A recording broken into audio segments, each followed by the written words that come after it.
لنډه کیسه رفیع الله روشن.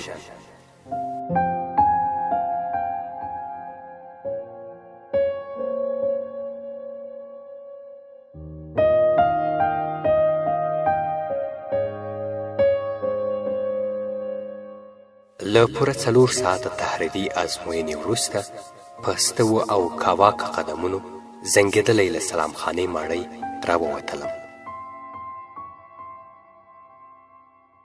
معده مې هم د خوراک د فراق په اور سخته سوځېدله.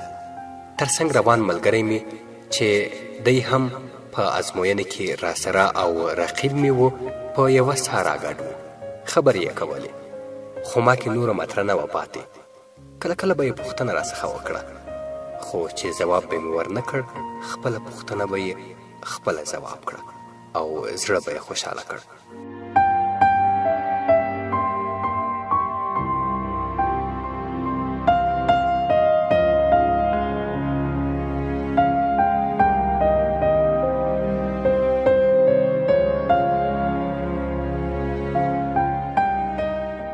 په پښو راکاږلو بیرون راووتلم. د مغزو سټک ملګری راڅخه بیل شو. په سړک موټرونه هم دومره ډېر وو چې همداسې غوچېدل. یو نیم بې صبره ډریور به سره له دې چې پوهېده ټول سړک بلاک دی بیا به هم شیطان ګوته ورکړه او هارن به یې وکړ چې سم به یې په سر راته اور بل کړ. په همدې حال کې را په زړه سو چې موبایل مې له سهاره خاموش دی. روښانه مې کړ او بیرته مې جیب ته ور وویشت، خو لا مې لاس له جیبه نه و راویستی چې فون سرنده پیل کړه.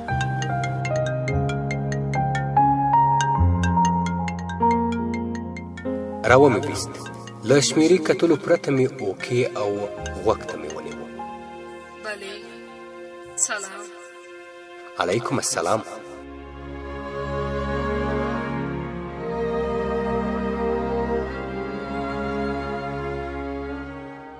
سره ومو پیژندل. کابل کې کارونه مې تقریبا خلاص دي. سبا مې پرواز دی بیرته ځم.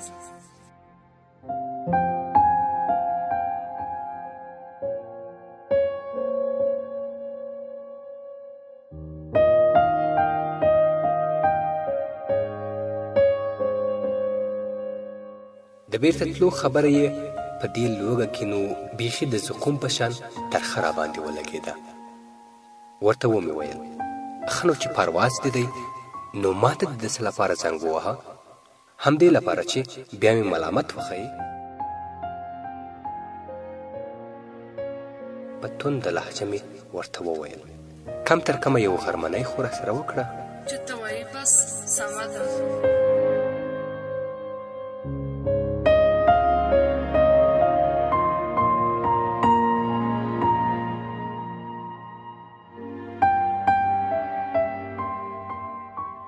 یو ځای مو د لیدو لپاره وټاکه. دا چې زه په امنیتي ساحه کې وم نو د موټرو تګ راتګ ته اجازه نه وه. اړ وم چې له 15 څخه تر 20 دقیقو پورې فاصله په پښو طی کړم. موږ پخوا نه پیژندل، یوازې له څو ورځو را په دې خوا په ټولنیزه شبکه سره ملګري شوي، خو نوم یې مستعار. لومړی ځل و چې د غږ اورېدو تر څنګ یې په ژوندۍ بڼه یا مخامخ هم ګورم، خو د لیدو لپاره مې یې تلوسه ځکه نه وه چې غږ یې کاملا د پوخ او زور انسان په شان.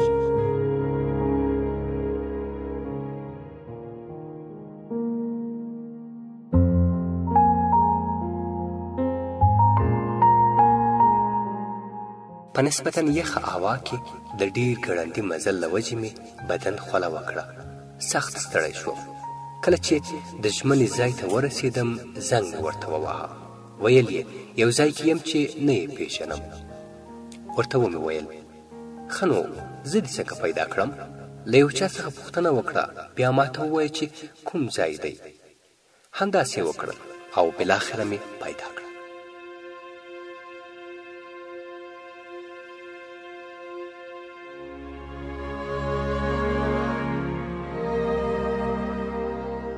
نږدې 40 متره فاصله کې ولاړه وه. ما ته ښکارېده خو زه یې نه لیدم. ورنږدې شوم، ورسره په مخامخ کېدو مې مضبوط ټکان وخوړ. څو ځله مې د برېښنا په شان سترګې پړک وهلې.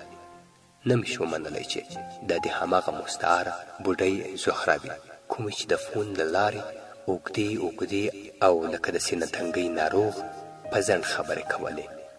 بیخي ورلنډ شوم. دا مې هیر کړل چې بده به یې وګڼي او یا به نور خلک کوم شک وکړي.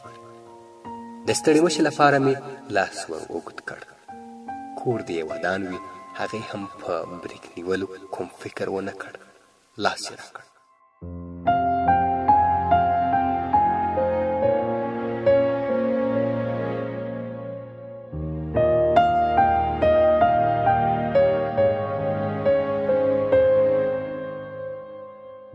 یو دوه د جوړ تازه په دود درانه ټاکانونه مې لاس ته ورکړل او ښه راغلاست مې ورته ووایه. زهره نو په رښتیا زهره وه.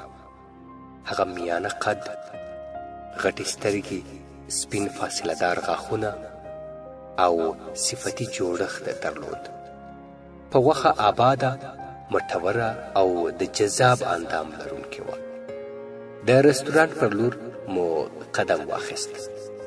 خبرې مو کولې، خو کله کله به زهرې دومره سرشاره وخندل چې په څو شیبو کې به مې فکر نشو کولی چې هغه د کندهار د یوې لرې او ناامنه ولسوالۍ اوسېدونکې وي او اوس دې هم هماغلته ژوند کوي.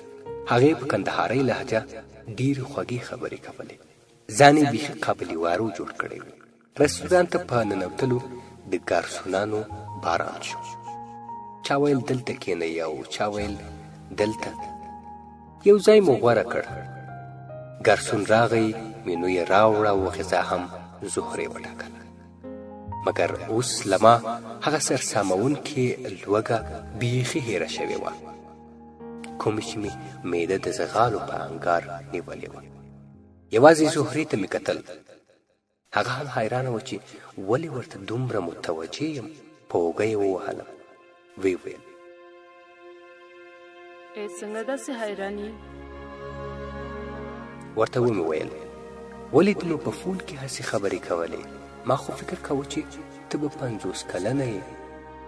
دومره په کړس او لوړ غږ یې وخندل چې شاوخوا میزونو ته د ناستو ټولو خلکو توجه یې ځان ته جلب کړه او بیا یې وویل: کابل ته زما راتګ یو پلان شوی سفر و. کله مې چې ته وپېژندلې ویل مې چې هرومرو به یې ګورم، نو ځکه مې دا تمثیل وکړو. که داسې مې نه وای کړی او په خپله د غږ مې در سره خبرې کړې وي، نو بیا اوس تاسې هیجان نه اخیستې.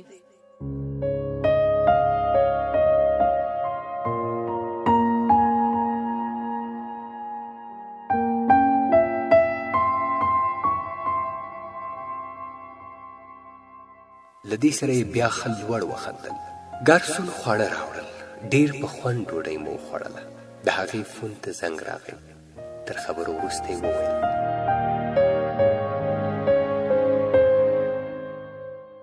زه سبا ته بېرته قندهار ته ځم.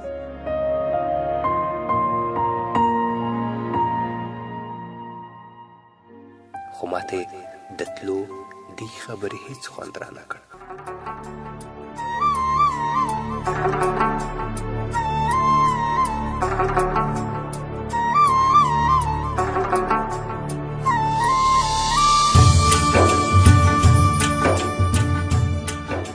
له رستوران څخه ووتلو.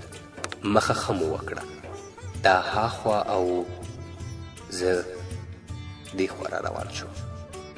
څو قدمه پس مې ورپسې وکتل. په ناز او کرشمو یې پاسته قدمونه پورته کول.